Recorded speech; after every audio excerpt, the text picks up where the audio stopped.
These three gentlemen take mental well-being seriously, but are not serious. They'd rather swear and make irreverent jokes. Now that you know, the healing may commence.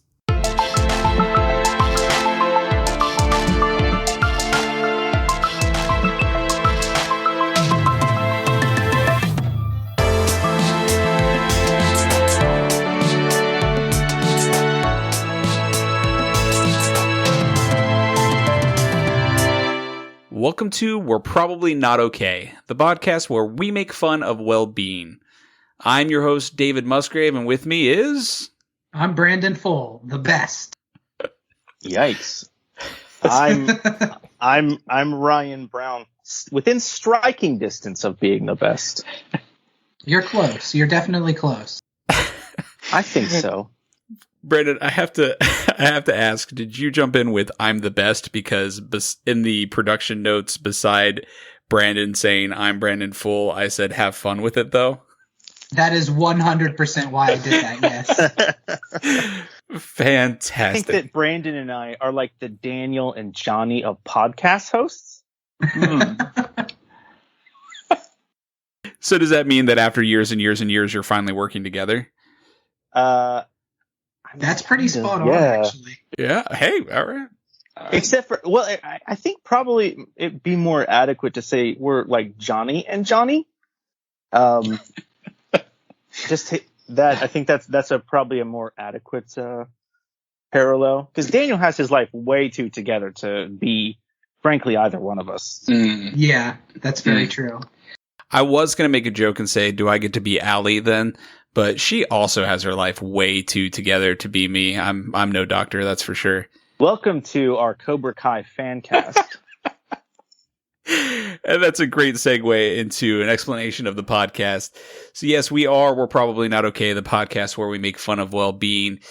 We are three individuals who have dealt with mental well-being in one form or another in the negative.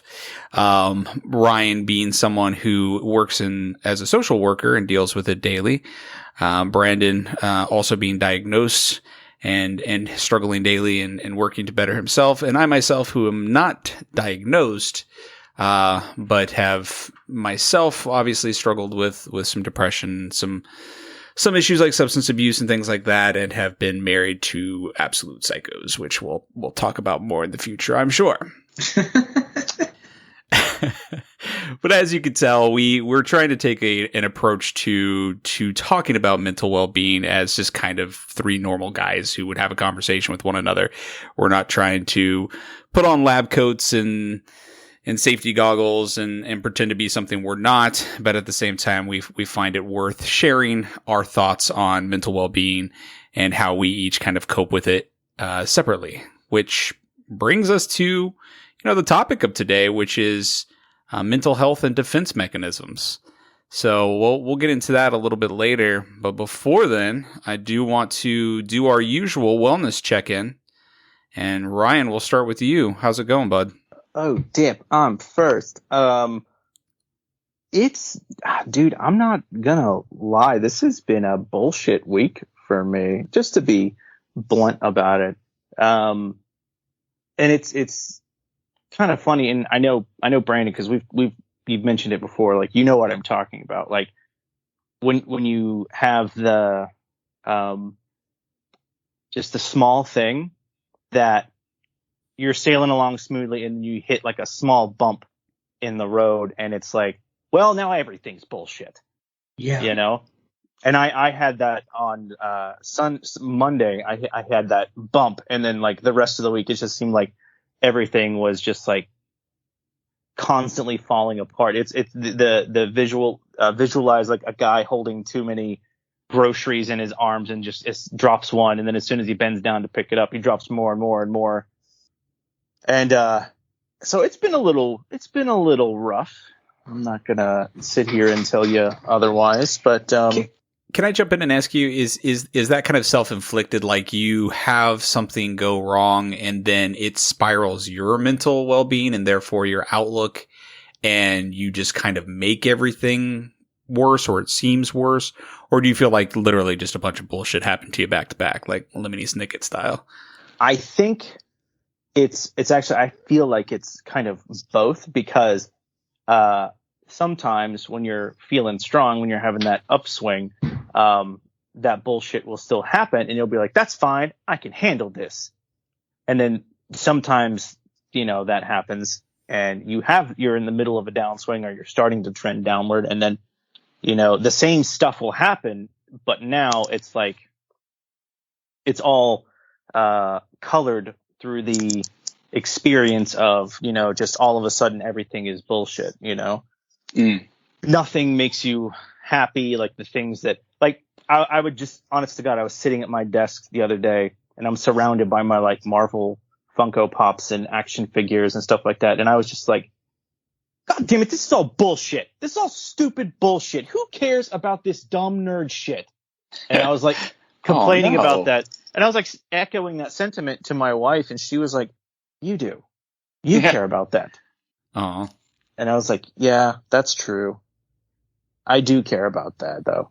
Well, it's nice that she was there to kind of bring you back to it. The reason I ask specifically is because I find, especially in intraday within my work, I'll open up my email to begin with, and I'll get an email where somebody's kind of nasty or something. And I'll be like, well, that guy was mean to me. I guess I'm not getting any work done today because everything fucking sucks. Yeah. And so I find it very easy to spiral very, very quickly. And I think it is that mentality that then, like, everything that could have been overcome easily or, normally suddenly seems the molehill to mountain for sure. So you're kind of saying you experienced that this week, over the entire week, though. Was it something you care to share that happened to begin with? Yeah, but before I talk about that, I wanted to touch on what you were saying there, and you're absolutely right, because sometimes, like in my job, I deal with a lot of people who struggle with addiction and stuff like that, and if I get cussed out by someone who's like coming down off of something, or who is like actively high, that doesn't bother me. You're right. Because it's like, okay, this person, he needs to let that out, and I'm a safe person to let that out too. Versus like, if someone I work with gets pissed at me, or, something like that. But it was, honest to God, I had bought a new nerd t-shirt. And I had been waiting. I was so fucking excited. I was like, yeah. And it had been delayed, and then because I pre-ordered it, and then it arrived, and it didn't fucking fit me. They sent me the wrong one, like the wrong size, and I was just like, God fucking damn it! Like, I've been Too big or too small? Too small. And that, like, just made it. I was like, you know what? Fuck this, fuck everything, fuck every last living thing. I'm done. And that just like affected my mood. And again, it's like a small thing, but it's like, if you're not to go back to the image of somebody carrying a bunch of shit, but when you're carrying a bunch of shit, it's easier to trip over small stuff, Can you wear some cutoff jean shorts, a tool belt, and that too small t-shirt around the house and do chores in front of your wife? I don't have any jeans, and no, just blanket. No. Hey, I'm just trying to help you, bud. Yeah, that's what this podcast is all about, is helping each other through. Yeah. And I appreciate it. No, you know what? We're no bad ideas. We're just throwing stuff at the wall, seeing what sticks. Well, let me ask you this, and then we'll move on to Brandon. So that started the week. Kind of, did other bad things happen, or again, was it just collared through that? And how have you ended up? Where are we today? Well, yeah, I mean, I've had a few bad things happen, and it's the nature of my job, and of course, I can't really talk about that on the air because of like HIPAA stuff. But yeah, there's been a handful of like pretty bad disappointments at work lately.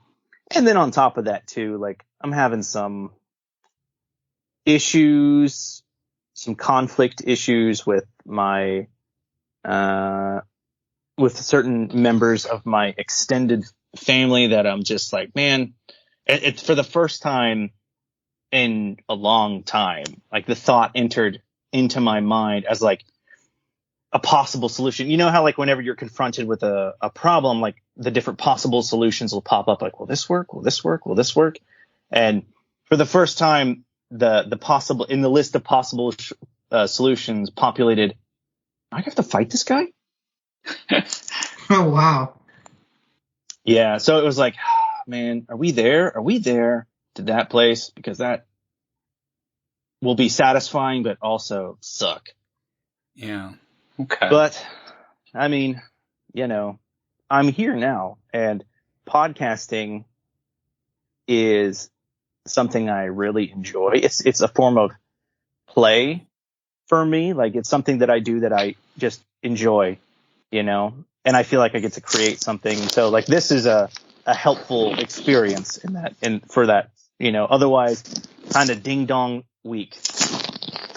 Okay. Well, good. Well, I'm glad that we can be here for you, and at least for, you know, this hour or so that we're together, you can kind of shut some of that off and just relax a little bit. So again, like Brandon said, that's kind of the whole point of this. So, but speaking of which, Brandon, tell me about your week, man. I don't know. It's hard to describe my week. I feel like I'm kind of in the same boat as Ryan, where just little stuff started adding up. I had a pretty rough week, actually. Like, my sleep schedule's been all messed up. I think I'm on a downswing from bipolar. So I end up staying up all night because I just can't get to sleep. This sounds silly, but I almost get afraid to fall asleep. You know what I mean? Do you ever get that way? Mm-hmm. Yeah. And not because I'm afraid of death or anything. It's just more nightmares and just the next day starting. Mm-hmm. Okay. Yeah. You want to exercise the maximum amount of control that you can over your time. You know what I mean? And I think that that's like, because for me, like, I feel that way about, because I've for years, since I basically have been on my own at 18, like I've never felt like I had any say or any control over my life. And so it would be like small things like that, where I'd be like, I'm going to stay up all night because I fucking can. Or I'm only going to eat this because I can. You know, these small ways in which we can sort of strike back against like these, you know, forces of chaos that are constantly assailing us. Do you get that feeling, Brandon, or is it more just like like you said, you don't want the thoughts and things that come with subconsciousness? I'd say it's both. I have pretty bad nightmares a lot of times, so that's something that I'm trying to deal with. But then also, Ryan makes a good point. I think that it does have something to do with just wanting control, too. Like, I feel like my life overall, to be more cheerful, my life is going pretty well. I can't say that, like, things are going downhill or whatever. It's just my mental state goes downhill. Yeah. So, yeah, I do try to hold on to that amount of time I can stay awake, especially when I have to work. Because I think we talked about it last episode, or maybe it was the first episode, where you work and it just feels like all of your time is being stolen by work. So by the time you get off, you just want to relax. Mm-hmm. But I feel like I'm not getting anything done when I'm just relaxing. That was last episode, right? Because there was the question, the community question was, what do you do outside of work? Something. Yeah. Go back and listen. But yeah, that's pretty much been my week. Do you find that when you are having a more normal experience, more normal life, things are going well, but maybe it starts to get a little monotonous and a little boring, that it's just, hey, everything's okay, but it's, you know, what now? Do you find that you almost long for some of the more chaotic feelings? Does it absolutely. Okay. Interesting. I don't know why I thought about that, but I guess maybe I sort of do in a way, but so wellness check-in. My week has kind of been bullshit too. Not really. I mean, like, nothing really super bad has happened. But I had kind of a little mental breakdown slowly throughout the week. Actually, I almost had kind of a manic experience because early on in the week, I started feeling myself. I was feeling good. I was like, I'm losing weight. I'm doing better at work and all this stuff. And I'm feeling more like myself, and I can joke and have a good time and just really relax and enjoy life. But then something happened over the course of a couple days where I completely flipped the script on myself and I looked at myself in the mirror a couple times. And I'm like, God fucking damn it. Like, what a fat fucking piece of shit. Like, you're not good at your job. You're getting old. You're not funny. Like, why would anyone like you? What are you doing? You're wasting your life. Like, what have you accomplished? Like, why do you think that you can, better yourself and become better? Like, it's just not going to happen. And unfortunately, I brought that into my relationship and, really, really projected some very, very, very, I'm not going to get too detailed into it, but I said some things that were I didn't believe, and B, that were a little rough. Not about Kira, but about kind of how Kira may feel about me, and projected some of my insecurities onto her. And luckily she's a super awesome woman, and she knew that I was just going through some bullshit. It did not go well during the time, of course. But we got through it, had a rough night. I ended up, and this is what you kind of made me think of. I do this thing where it's like I can't sleep, sure, but I almost get fucking like vindictive about it. Like, yeah, fuck sleep. I'm not going to sleep tonight. I'm going to stay up all night because I'm feeling bad, and like get like almost like challenging to myself about it. And that kind of happened a little bit. So I had an awful, terrible night of sleep one night. Then the next day it was just dragging, and we got better the next day, or I should say I got better because it was my deal. Got better the next day, and things kind of started returning to normal pretty quickly. Thank God. And started feeling better about myself. But I was really super tired. So I needed like a night to just crash out. And then I started having awful dreams. I have this thing, and it's obviously anxiety induced, and it has to do with finances sometimes and other things like that. But I did have this dream where it's just spreadsheets.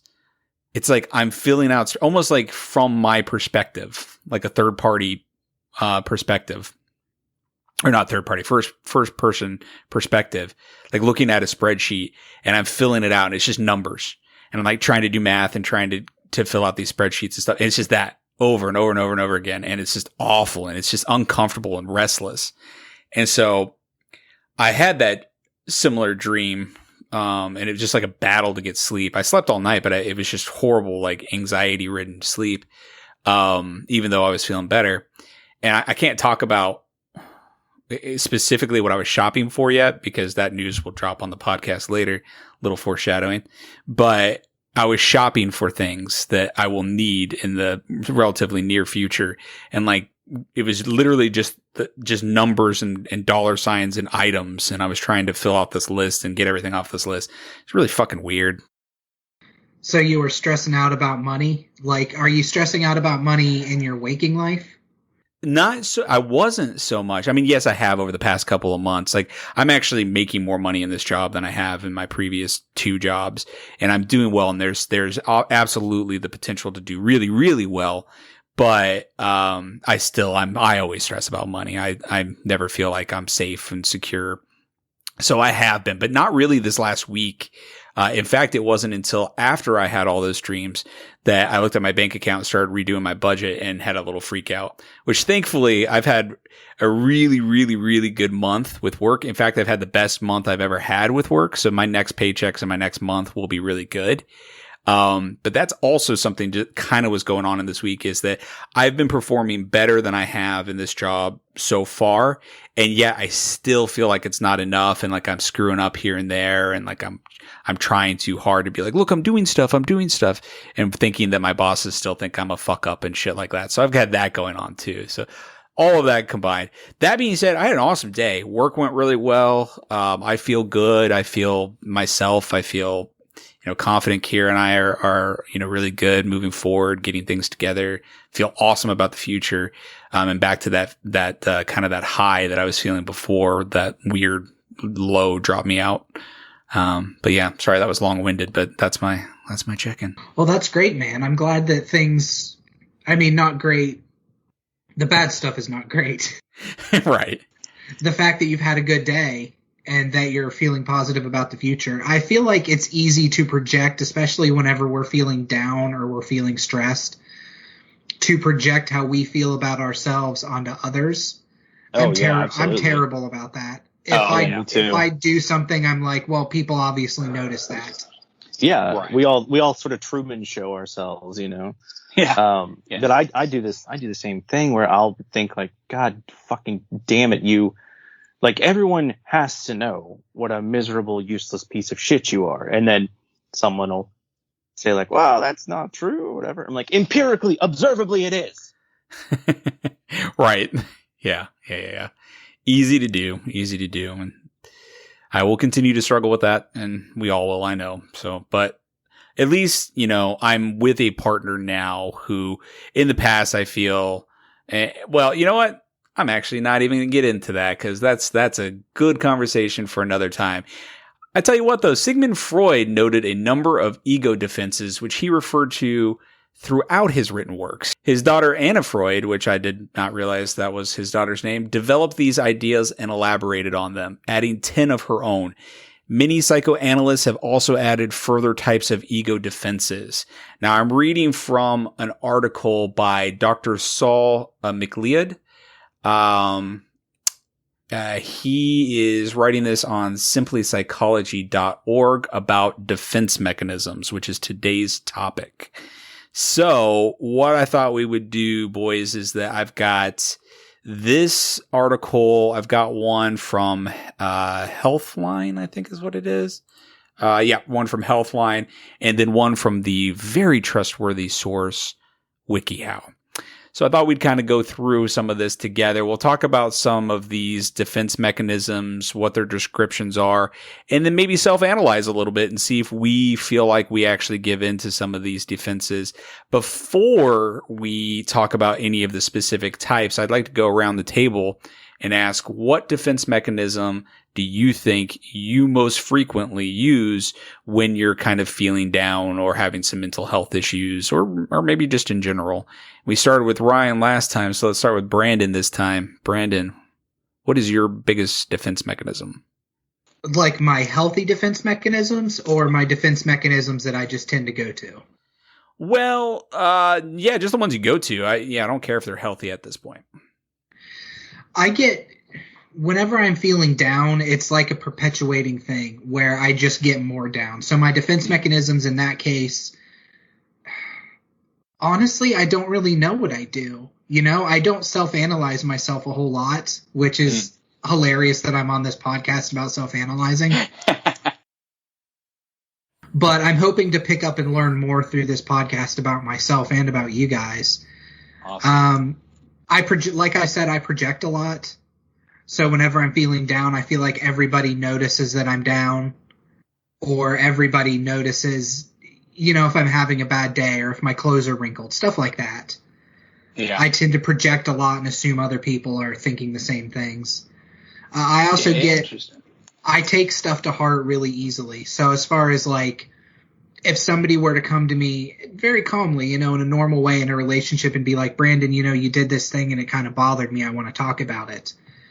My initial reaction in my head anyway is like, oh, great, here we go. I'm getting broken up with, or I'm losing a friend. Mm-hmm. Yep. Kind of jump to some conclusions.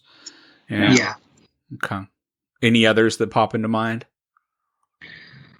Not really, no. I might, once I hear what Ryan says, I might have something to jump in with, depending on where he goes with it, but I'm not sure. That's why I wanted you guys to go first for sure, because I feel the exact same way after Ryan goes. I have a feeling I'll be like, oh yeah, me too. But Ryan, what about you, man?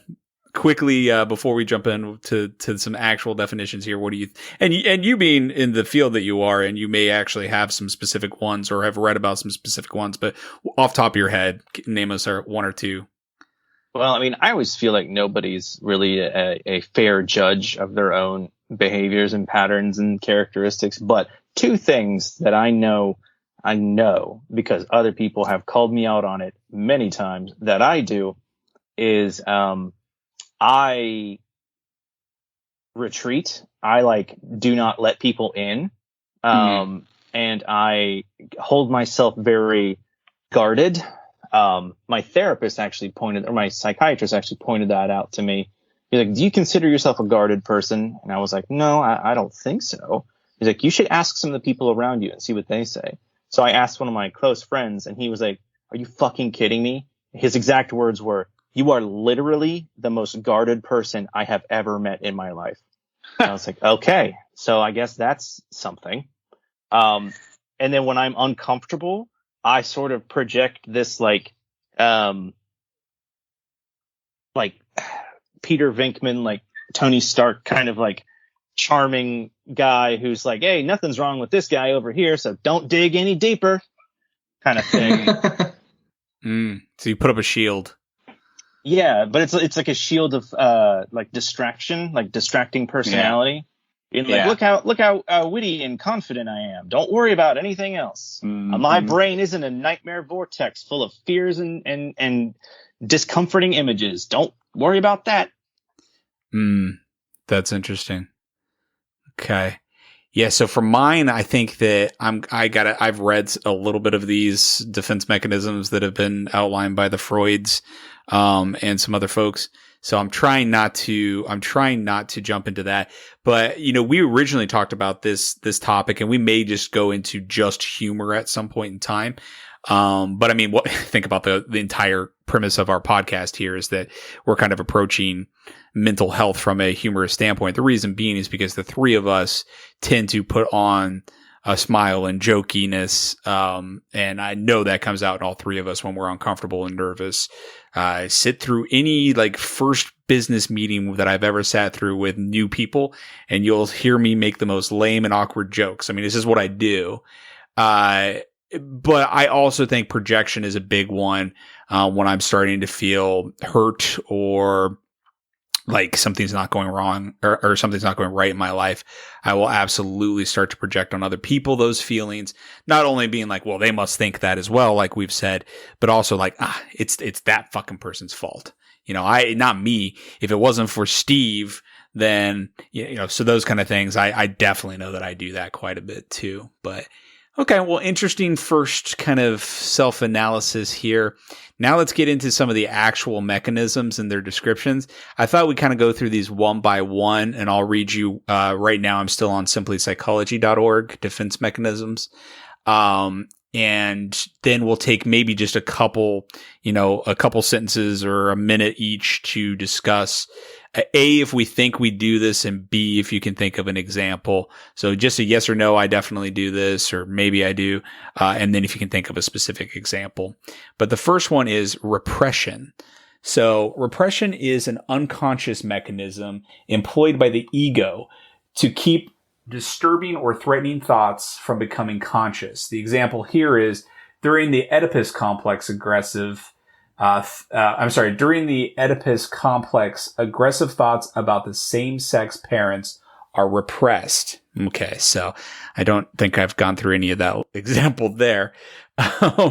But do you think that either of you, and we'll start with Ryan this time, Ryan, do you think that you repress thoughts unconsciously? And maybe you're not aware if you do this or not.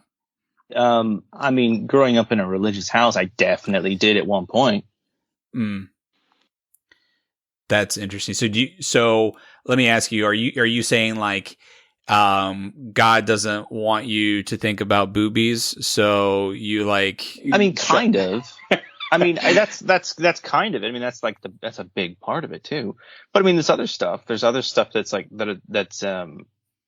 not necessarily forbidden knowledge. It's heresy, but no, if I was a good Christian, I wouldn't think that, that kind of thing, or if I was a good Christian, I wouldn't want to hit that guy in the face with the hammer until he stops twitching, or, any number of things that are not necessarily heretical, but definitely like, oh, I'm judging myself for having the same thoughts that literally every human on Earth has. Yeah. So that is interesting. So the ego is the realistic part that mediates between the desires of the id and the superego. So it's kind of the thing that mediates between. And the reason I read this definition, which is also coming from Simply Psychology, is because the id is the more primitive and instinctual part of the mind. That's the sexual and aggressive part. Also drives hidden memories. The superego operating as a moral conscious. So what you described kind of is more the superego with the religious stuff. But I suppose the ego being more the kind of unconscious, mediator between, wanting to look at boobies and wanting to, walk with Christ. I guess that's kind of, so that's interesting though. So we talked about religion last week, of course, but you think that if any repression exists in your defense mechanisms, it's that I'm aware of. It's because of religion. Okay, interesting. Brandon, what do you think? Repression is definitely one that I do. Have you heard of the death drive that Freud put out? I've heard of it, but I can't really think of what the definition of that would be. You want to talk about it a little?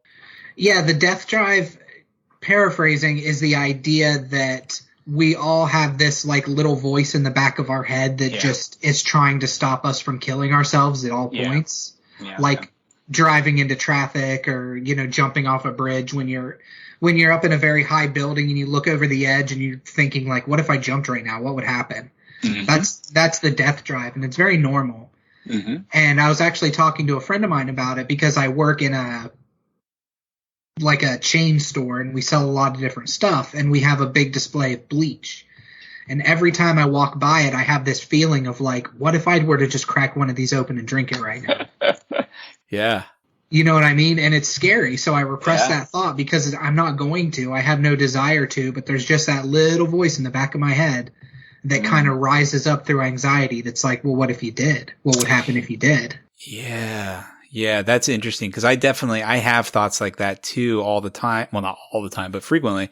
And it's associated with this weird, like sinking, like, oh God, that would be terrible feeling that kind of snaps me back out of it. Like literally like a physical, repulsion, that kind of comes with that. Like I'm falling almost.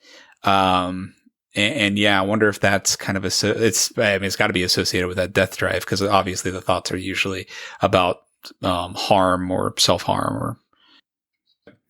So I definitely thought that I was not going to say that I feel repression or I use repression as a defense mechanism until you kind of said that, Brandon, because I definitely have those thoughts that are generally associated with self-harm or death or even hurting other people sometimes. But it's then associated with this immediate like physical reaction where I feel repulsion and almost like I'm falling. And I'm like, oh, that's terrible. Why would I have these thoughts? And I almost wonder if it's related to that. The death drive surely sounds like that, or even this defense mechanism somehow. So that's interesting. That's very interesting. Everybody has those kinds of like feelings, whether it's, someone at work pisses you off and you're like, I would like to cut their head off, or, just any number of things. And, in Buddhism, there's this phrase and it roughly translates, I'm not going to try and pronounce it, but it roughly translates into, I see you, Mara. And that's because when Gautama Buddha was meditating under the Bodhi tree, he, according to like the parable, like he was frequently tempted by a demon named Mara who would periodically pop up and tell him awful things. Just like say like, children born blind, serial killers, just say awful shit to make it populate into his mind. And he would simply say, I see you, Mara, and then let it go. It's like the idea of like everybody has this horrible shit in their mind all the time because, your brain's like a fucking reflex organ. You put something in front of it and it's going to do something. And when we just acknowledge that we have that we all do, recognize what it is, and then just let it pass. Oh man, I'm gonna say the shit out of that. I like that. Yeah, that's really cool. I see you, Mara. Yeah. Fuck yes, I'm useful. Look at you, already fixing us a little. Oh Lord, don't put that shit on me. Ryan, what next? What can you do for me, please? Let's all go learn karate. Hey, I mean, that sounds awesome. All right. So the next one then is denial. So denial involves blocking external events from awareness. If some situation is just too much to handle, the person just refuses to experience it. For example, smokers may refuse to admit to themselves that smoking is bad for their health. Ryan, don't get too political on this one. That people are still getting to know us on this podcast a little bit. That is the first place my mind went. Oh, I know. Oh, I know. And in fact, we'll start with Brandon and we'll let Ryan calm down on that one a minute. I don't do denial. Okay. As far as the defense mechanisms go, I'd like to think that I'm pretty aware. Or you're using it right now, Brandon. Oh, Dip, are you in denial about denial? Denial inception? Oh, shit. Yeah. That's a meta denial right there. That's a good possibility. No, I like with the example, smokers may refuse to admit to themselves that smoking is bad for their health. Yeah. No, I mean, I don't really do that. Okay. Ryan, do you engage in denial? No, and I think it's interesting because I feel like I'm kind of in the same place where Brandon is, or maybe not. I don't know, but like I feel like if you have low self-esteem or low self-worth, it's hard to be in denial. You know what I mean? Because it's like a lot of times denial is like a thing where it's like you're not willing to admit that you've done something wrong or you're in some way falling short or deficient. And if you have low self-esteem or low self-worth or a shitty self-image, it's like, yeah, no, I am in every single possible way. I am falling short. I get it. I am. Even in ways where you're not, where you're like perfectly fine or, succeeding even. It's like, nope. I fully accept that I am falling short. So I don't know if it's the same thing, but I feel like it's hard when you have low self-esteem to be in denial of your issues or traumas. Interesting. Okay. Yeah, I don't think that plain and simply, I don't think that I engage in denial either. Even though joking about it with Brandon and now saying it out loud, I do feel like I'm in denial about denial for some reason. But no, I think we're good on this one. So projection. This involves individuals attributing their own unacceptable thoughts, feelings, and motives to another person. You might hate someone, but your superego tells you that such hatred is unacceptable. You can solve, in quotations, the problem by believing that they hate you. That's interesting. So I'll start on this one. I definitely don't do that. Like if I hate somebody, I'm like, oh, well, they definitely hate me. I don't think that. I just kind of naturally assume most people hate me for some reason. So, but no, that's not the kind of projection that I do. My projection is more like I believe something about myself, and then therefore other people must believe it too. Like we discussed the problem that I had this week. Yeah, I'm absolutely the same way with projection too. Not with hating people, just in general, like we talked about before. I do that a lot. Yeah. Oh yeah. I mean, I think me as well. I definitely think when I'm having a low day or something like that, and I'll walk into a room and be like, well, I know I've been in this room 2 seconds, but obviously everyone here recognizes what a piece of shit I am. Yeah. Would you say you feel that way often? Yes. Most of the time. More often than not. When is it when you don't? When I'm in my element, or when it's just me and my kids. Because I don't think that about my kids, because they are very pure beings, and they very clearly, and there can be no like, I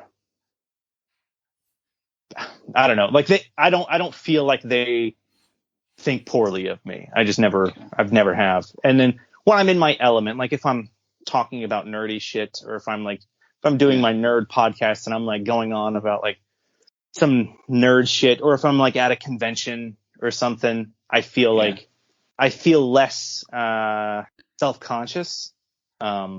You are the king of the nerds, so I mean that makes sense. Pretty fucking nerdy, yeah.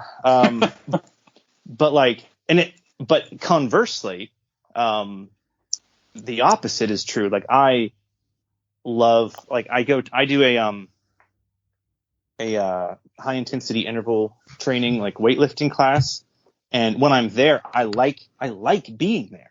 I love being there, and I like doing it, and I like being physically strong, but I don't consider that my element. So when I'm there, I'll be like, God damn it, you stupid son of a bitch. You could lift 5 pounds more last week, and now you can't, you dumb motherfucker. Like it's always, and it's like, and everybody saw that. Everybody in this gym saw you not pick that up this time, because it's less my perceived element, even though everybody at the gym is super uplifting and you can do it, buddy. Right. It doesn't matter to, the fucking lizard or the asshole that lives in my brain. Yeah, you project. Yeah. It sounds like you have a lot of self-hatred as far as projection goes. There's nobody that I hate more in this world than me. I would say out of the three of us, this one is you more than Brandon and I for sure. Yay. So So we'll work on that, bud. I'll start out by saying, hey, you know what? I think you're swell, man. Well, thanks. You're welcome. I have for a long time. All right. On that awkward last thing I said, let's move on to Listen. I know Brandon is the same way. Would you try and give me a compliment? It's like trying to feed a wrinkled dollar bill to a vending machine. It's like, zzz, zzz, zzz, zzz. Like, God damn it, I know this goes in here. I just want my goddamn Skittles. All right. So actually, that's a pretty good metaphor. Anyway, displacement. This is the next one. Satisfying an impulse. So things like aggression with a substitute object. So someone who is frustrated by his or her boss at work may go home and kick the dog. Oh, damn. Oh, shit. Yeah, wow. Oh, fuck. No, I don't displace. Well, Someone hold who's on. never seen John Wick might do that. Yeah, right? God damn. I'm actually going to reserve whether I displace or not, and because I'm just thinking about kicking dogs, and that makes me sad, and I can't think straight about this one. So, Brandon, I'll let you take it. Well, I don't really have as much aggression as I used to. Whenever I was younger, I was a very angry teenager. And in my 20s, I was a very angry 20-nager. But now I don't really have a whole lot of aggression, but I did smoke. And then I quit smoking and I vape like a big douchebag, and I vape a whole lot. So I don't know if maybe that's displacement that I go to nicotine, or whether that's replacing something. I'm not really sure. Interesting. So, yeah, that's interesting because, again, it's satisfying an impulse with a substitute object. So I got to think of this as something other than aggression. So what's another impulse other than aggression? Why can't I literally think of one other impulse? Well, I mean, sexual impulses. I did think that, and I didn't want to go there, but let me go ahead and say we can that. go there. Yeah. So, yeah, well, we signed up for going there on some topics, didn't we? So, I'm not going to use myself as an example because I definitely don't think that I'm quite. Of course, I think there are other people out in the world that are attractive other than my significant other. But I really don't dwell on that much. I don't really think about that much. I don't have impulse control with thoughts and stuff like that. So I will use a proverbial housewife. And I'm going to use a really bad example and say she just got a really, really hot and steamy calendar filled with some firemen, right? And so now that's not really good. Let's say she met a really nice, hot and steamy fireman and he's down to clown, and she could give into that impulse and cheat on her husband. But instead she doesn't, and she goes home and all of a sudden the husband's like, well, damn, why are you so ready to go tonight? Would that be an example of displacement? I mean, maybe a healthy displacement. In that case, it would be, right? Kicking the dog is not. Yeah. Fucking your husband is. Yeah. I mean, if it's consensual, I guess. I mean, I'm trying to think of, like, is there any way that could be bad? Well, yeah, I suppose. Okay, maybe if we can make this a bad example, let's say there's a man let's flip the script. There's a woman who's in love with a man, but it's not requited. And this man is actually really attracted to another woman, and it's not requited. So he tries to spend time with her, tries to hook up with her. It's not requited. Instead, he'll go and have sex with the person that he doesn't necessarily want to, just as kind of a replacement because that's available to him. Is that a better way to think of satisfying a sexual impulse in a negative way? Yeah, I think so, yeah. Okay. All of that to say, I don't engage in displacement. Ryan, do you? I don't think I do anymore, but I definitely did in that exact situation. In fact, sure. Like I would in my early 20s. Again, like I was not in the best place, so Sure. if I could do something that was going to make me not think about that for a couple hours or something, then I did that. But see, I'm going to challenge you and say I don't think that, and not to take away from what you're opening up about, but I don't think that's displacement necessarily, though, because again, in the example of you get mad at your boss, so you go home and kick the dog, were you really replacing one person with another, or were you just trying to, feel something that wasn't pain? I would say I was attempting to replace one sensation with another. Okay. And in a more literal way, when I was still teaching Taekwondo, I know for a fact that when I had like a really shitty thing happen or a really bad thing happen, and we would, get in the ring and we would spar each other, I definitely fought harder when I was angry. So that's definitely an example. Okay, but no. See, what you're talking about there, I think, is sublimation. So, and we'll just go ahead and jump into that one, because sublimation is satisfying an impulse, i.e. aggression, with a substitute object in a socially acceptable way. So sport is an example of putting your emotions into something constructive. So I think what you just described was sublimation. And therefore, I'm going to go and answer the question for you. Yes, you sublimate. Well, all right then. Sorry. No, I mean, if that's what that is, that's what I did. Yeah. What do you think, though? What are your thoughts on sublimation and the? I think, that sounds like a healthy coping mechanism, frankly. And I definitely did that. I think a lot of people do, like whether it's something like that, like you were mentioning, like physical activity, or if it's something much more abstracting, like you have a shitty day or you get yelled at by your boss, and then you come home and you blow up Nazis on some video game or what have you. Mm-hmm. Or you're better at blowing up Nazis because you got yelled at by a corpo-fascist at work. So are these coping mechanisms supposed to be bad coping mechanisms, or are these just the coping mechanisms that everybody uses? So that is a good question. It does not really necessarily state whether or not they're specifically negative.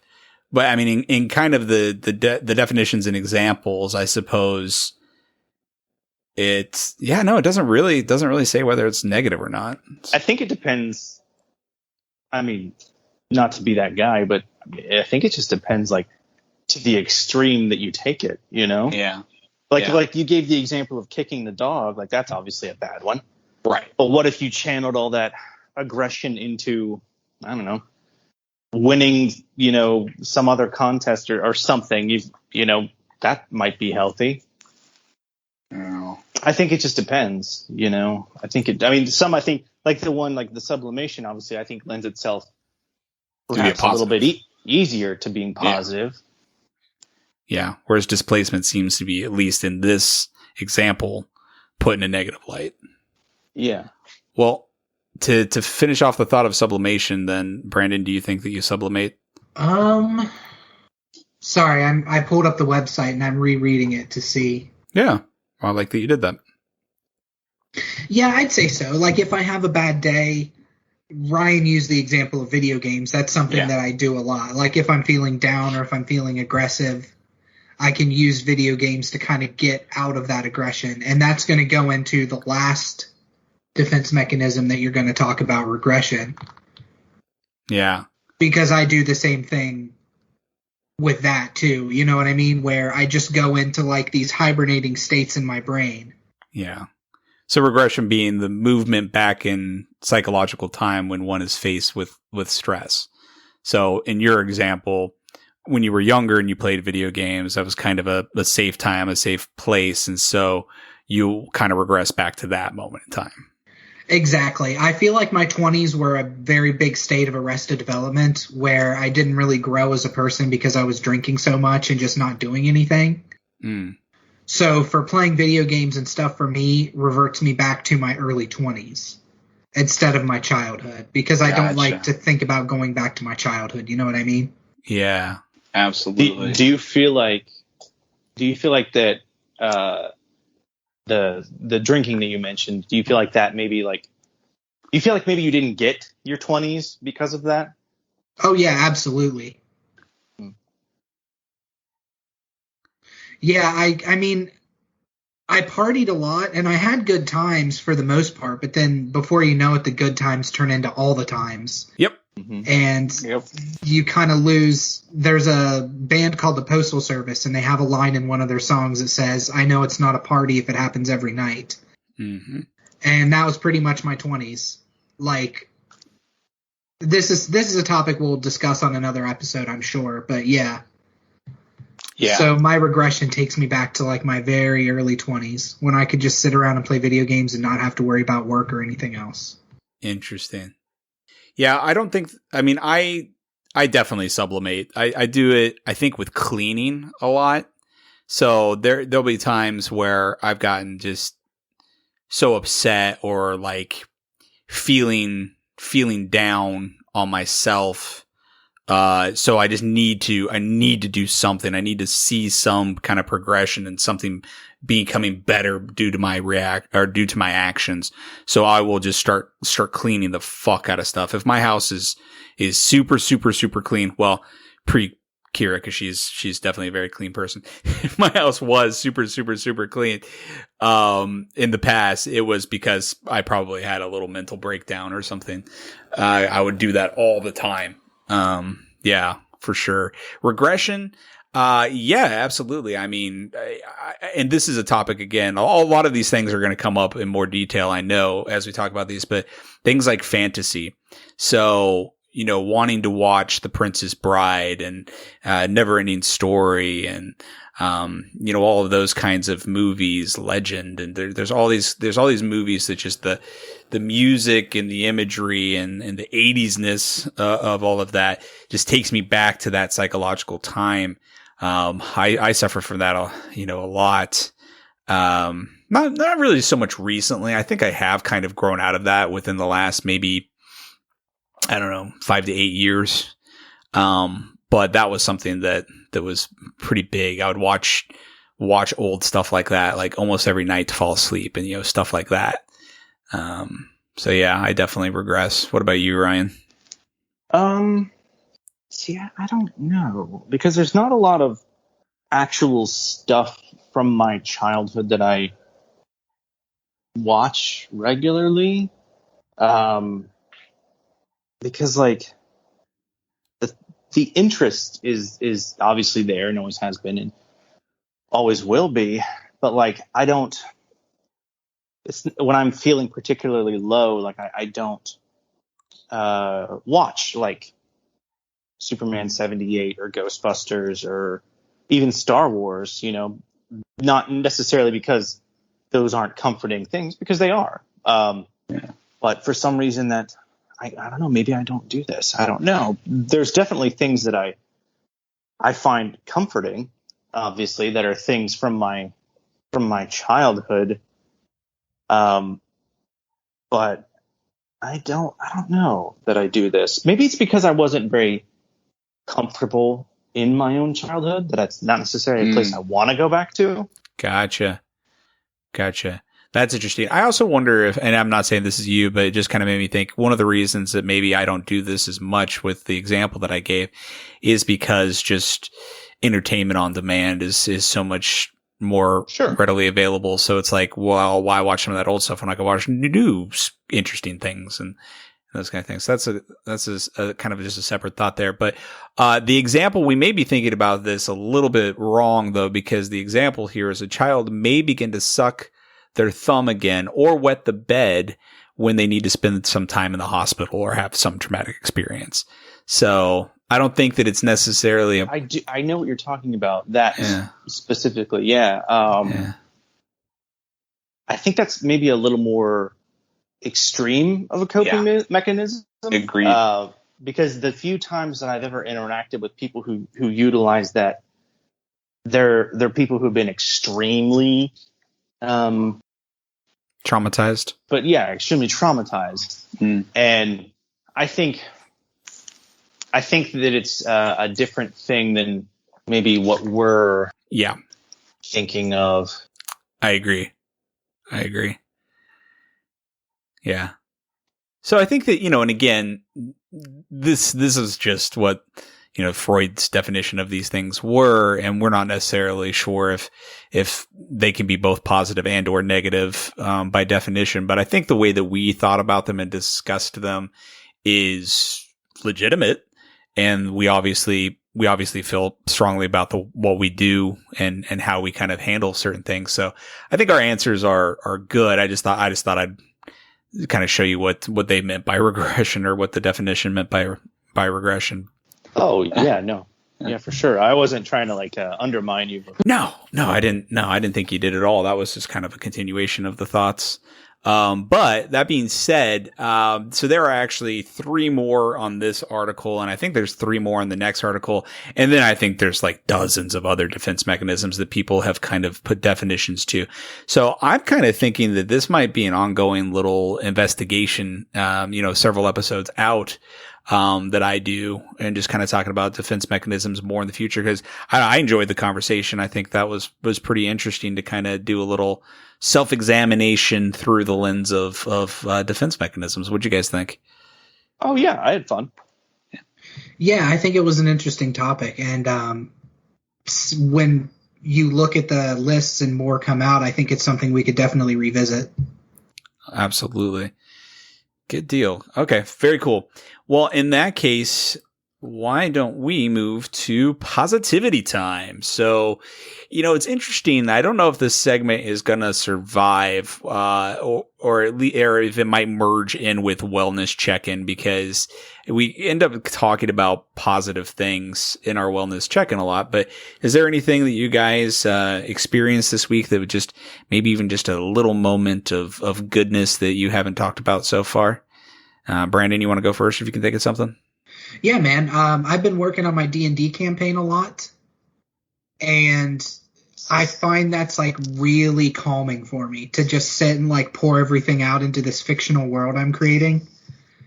And my players went through last session we played and really, really enjoyed it, and were congratulating me on running a good campaign. So that made me feel really good. That's awesome. That is awesome. Yeah, that is something that is a talent that I have tried, not super hard, but have tried to get myself, and just never really could pick it up as far as the mechanics and stuff like that. The storytelling piece and stuff, I'm sure I would have been able to do, but to be able to blend that with the mechanics and still be able to tell your story and still allow for kind of open world and free will and whatnot, is absolutely something to be proud of. So that is a cool thing, man. Yeah, thank you. Yeah. Ryan, what about you, man? Well, my kids are big theater nerds, and they just put on a production for there's a local like kids theater troupe, and they do like plays like every few months, and they just put on Little Shop of Horrors, and my son was Audrey 2, who is the big monster plant. He wasn't the singing voice, but he was the actual literal puppeteer on stage, manipulating the giant plant puppet and making it sing and say its dialogue and stuff like that. And so that was really cool. I like seeing them get out there and do stuff, especially weird stuff.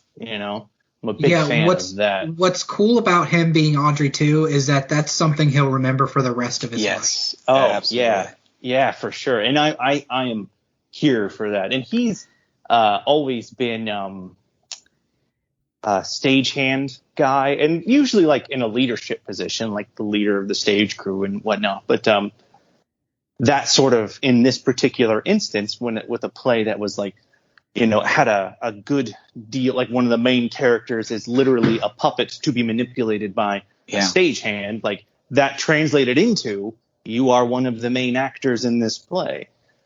And I think that was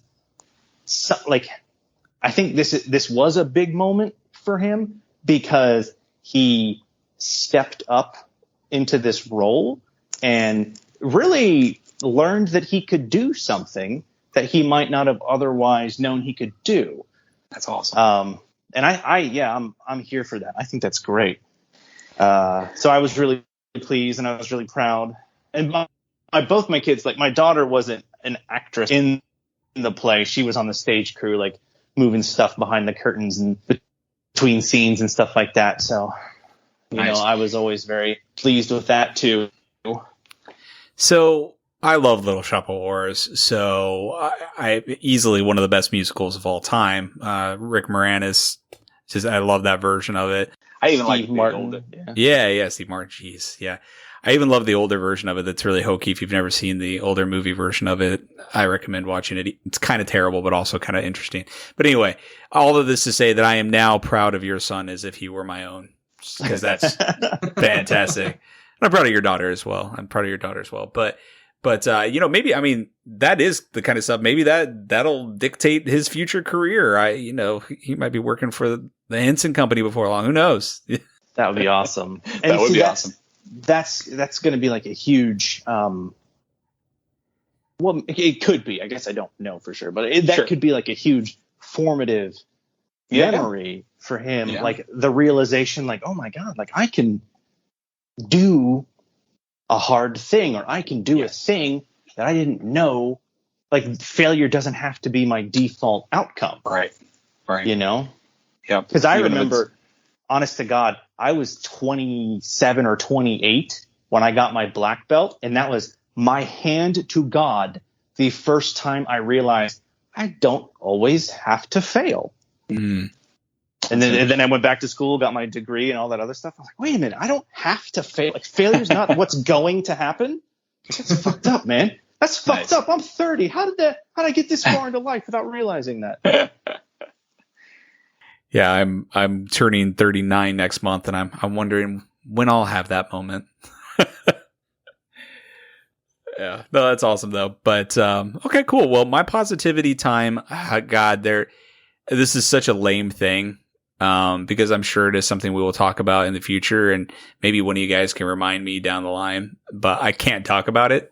Not yet. Just not the right time.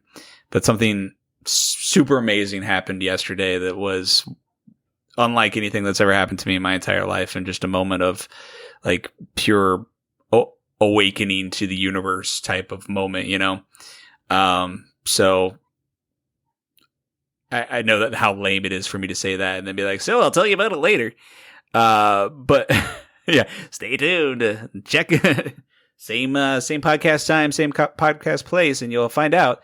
It's not a cliffhanger. It's really not. It's just something that I can't talk about right now, but I will in the future. On the other hand, though, something really good did happen to me today too. So I did officially break a record of my own production. As of today, it was announced officially that I had the best month that I have in my current role, for the month of June. So that's super awesome. It came at a time that I really needed it from a financial standpoint, and just moving forward, it's given me the drive to continue to be better and do better, and take care of myself and my situation better. So that was a super awesome thing. Awesome. Yeah, that's really good. Yeah. Yeah, but all right. Well, let's move along into community questions then. So Holly Creel says, "How much do people compromise themselves for the people in their lives?" So I don't know about everyone. It's a very broad question, but I'm assuming we'll obviously answer this in regards to ourselves. And I'll start off by saying, I used to do this 100%. I would put myself last every single time in my relationships, my friendships, everything. Again, this comes from not being in the healthiest of relationships, and that will come up in future episodes, of course.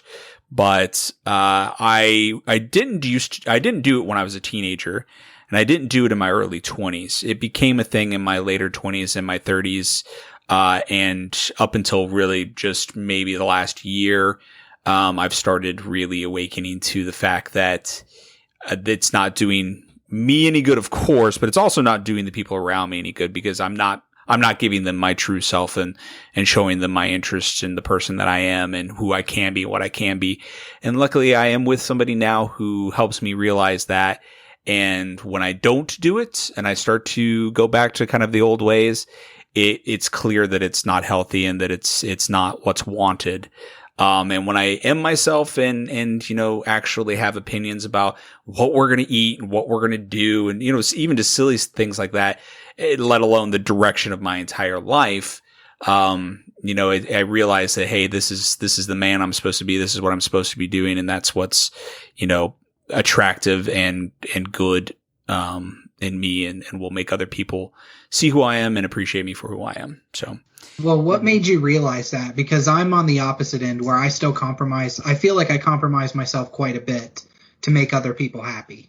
Yeah. One of the things that made me realize it is that that discussion, and this is kind of a simple thing, and the concept is much larger than this, but that discussion you have that's like, what do you want to eat? Well, I don't know. I don't know. What do you want to eat? Well, it doesn't really matter. Well, I could eat pizza or tacos or sushi. Well, yeah, well, that sounds good, whatever. That kind of mentality and that kind of spiraling, like circular logical thought, really just constipates one's soul and creativity. And when it's that, but then it happens with every single thing, right? I started realizing that. And I started realizing that, hey, I would like... the better approach is, hey, I'd like to have pizza tonight. Would you like that? Let's go here. And then it's more of a, and I know this, the food thing is just one example of this, but, that would be good. It's such a more smooth conversation. And then if the other person doesn't want pizza, guess what? They're going to say that. No, I don't want pizza, or that's not the thing we should do, or we should save money and cook at home. Whatever the case may be. The conversation is much more natural, and your life experience is much more natural if you live it thinking, this is what I would like to do. If that fits in and that's good with everyone else around me, awesome. And in bigger things, then it's even more important, because it's not, I'm going to stay at this job because I'm worried about what the people I work with think about what I should do. I compromise myself for the friends around me and the people that I feel responsible for. I got to finish this project. I got to see them through to the next stage of this job. No, I want to go and work at this place. And the consequences of me not doing that is that I can't go and do what is better for myself and my family and other things in the long run. So those are two kind of extremes of that. But what really made me realize that is leaving two very toxic relationships where it was encouraged for me to compromise myself for them. Every single time I made that decision, I received positive reinforcement, even when it was awkward. Then getting in a relationship where it's like, no, you need to be yourself, speak up for yourself, tell me what you want. If it's not something that I agree with or that I don't want, then I'll let you know. And seeing that work in a relationship and then taking that into every aspect of my life, like work and other things, has made me such a more decisive and strong individual. And seeing people look at me and see me as a strong and decisive individual and respecting that and still liking that and being attracted to that made me realize that, like, oh yeah, obviously I should be doing what is good for me and what I want, as long as I'm not hurting other people and just ignoring other people's opinions and wants. Okay. Did that answer the question, or did I just go on a long-winded rant? No, you answered my question perfectly, because as far as compromise goes, like I mentioned, that's something that I do a lot. And I don't think there's necessarily anything bad with compromising to a certain extent. Mm-hmm. But I tend to put other people above myself, or at least I think so. Maybe there are people in my life who would say I don't do that, but I feel like I do that. Yeah. No, and I agree that compromise is a good thing. I mean, compromise is a good thing when you hit a wall. So I'll go back to the food example. I want pizza. Well, I want tacos. Okay. Well, does sushi sound good? Yeah, we can both agree on that. That in that scenario, it's I want this, you want this, neither of us want what the other person wants. Can we find something we both want? That obviously is good, but I think it's when every single time it doesn't matter what I want, it's only what you want. That's how I read the question of how much do people compromise themselves for the people in their lives. That's kind of how I read that question. Yeah, that makes sense. Yeah. And I think that there's in unhealthy dynamics, I feel like there's a certain conflation with compromise and simply like allowing space for the other person. And I don't know how this question asker, what their dynamic is, how they intended the question, but there's nothing inherently wrong with compromising, because that's just, we're social beings. We have to work together. That's how we're supposed to be, So like compromise is sometimes what it's got to be, and it's a matter, and that's sharing space with another person. Like, that's how it is. Like sometimes you are going to have to compromise, but if you have a strong sense of yourself, a strong, sense of your own identity, then when someone does require a compromise of you, no matter what it is, it's not quite as big of a deal because you know who you are, and those compromises aren't going to change the fundamental elements of who you are. Like I mean, this is not a real thing, but as an example, like if I basically wear a t-shirt and a flannel every day, but if I had to go to like a fancy thing and my wife was like, will you please wear a tie? I'm not going to be like, no, ties are not on brand for me. I do not wear ties. I am a sloppy boy. Like that's not what I do. But like my sense of self and my identity is strong enough where I'm like, okay, I can wear a tie. That's fine.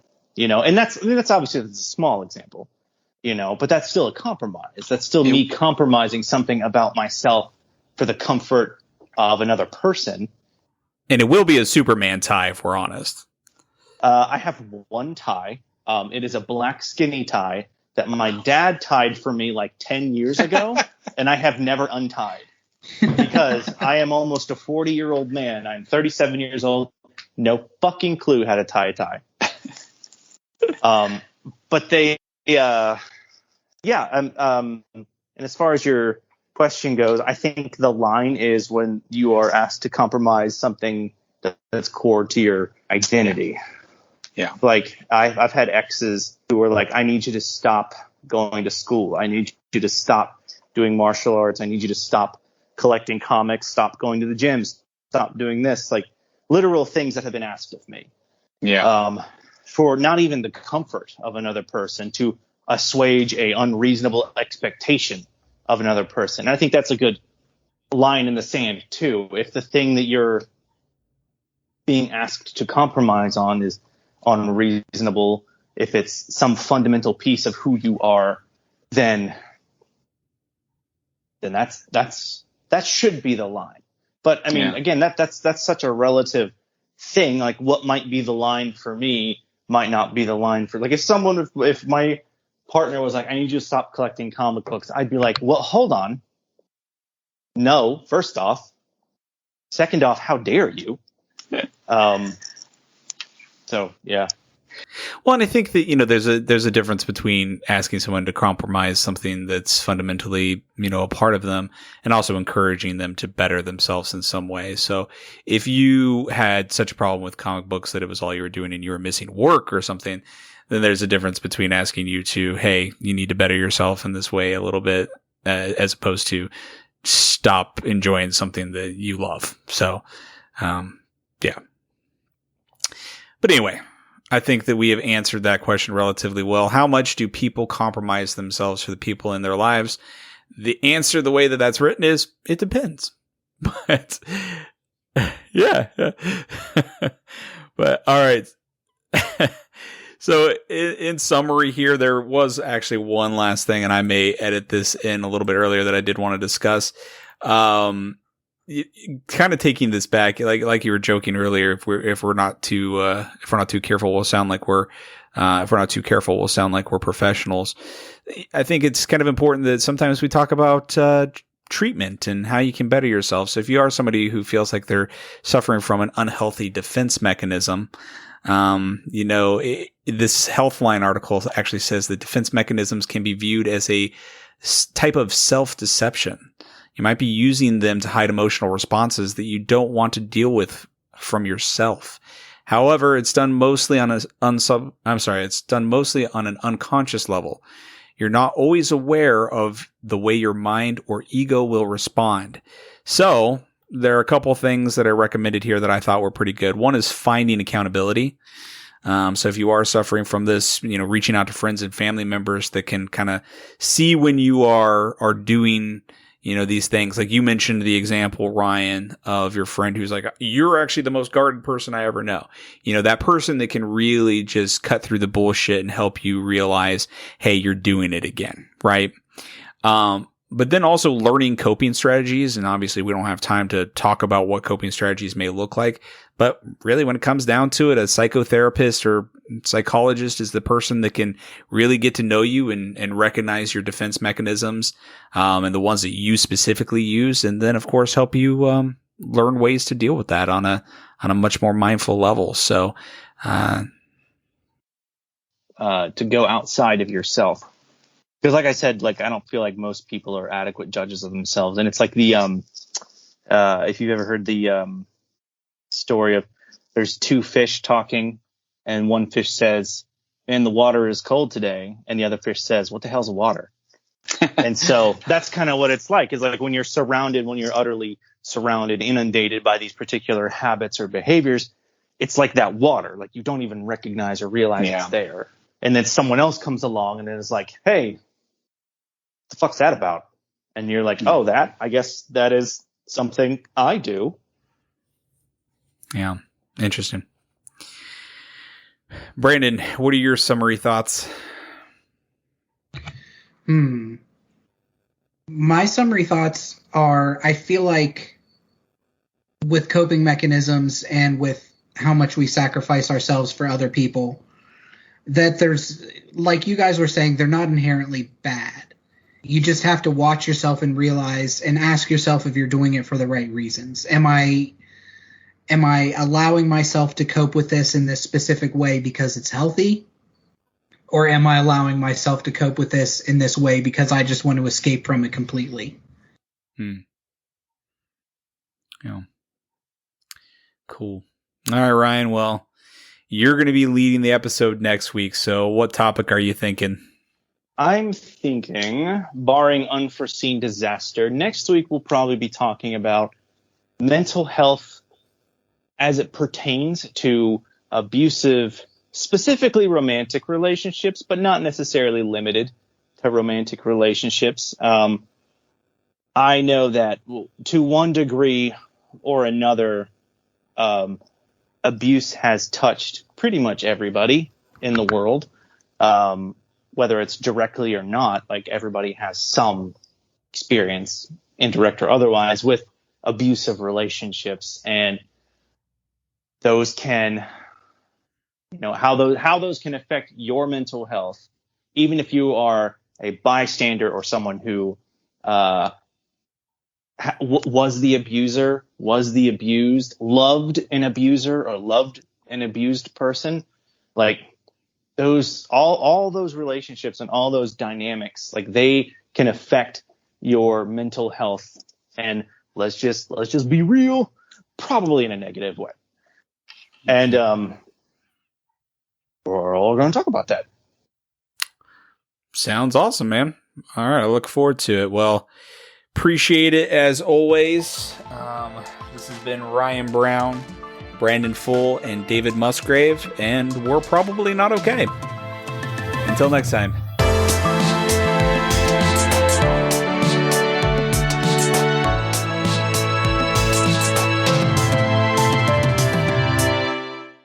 See, now we can talk badly about Dave. Yeah.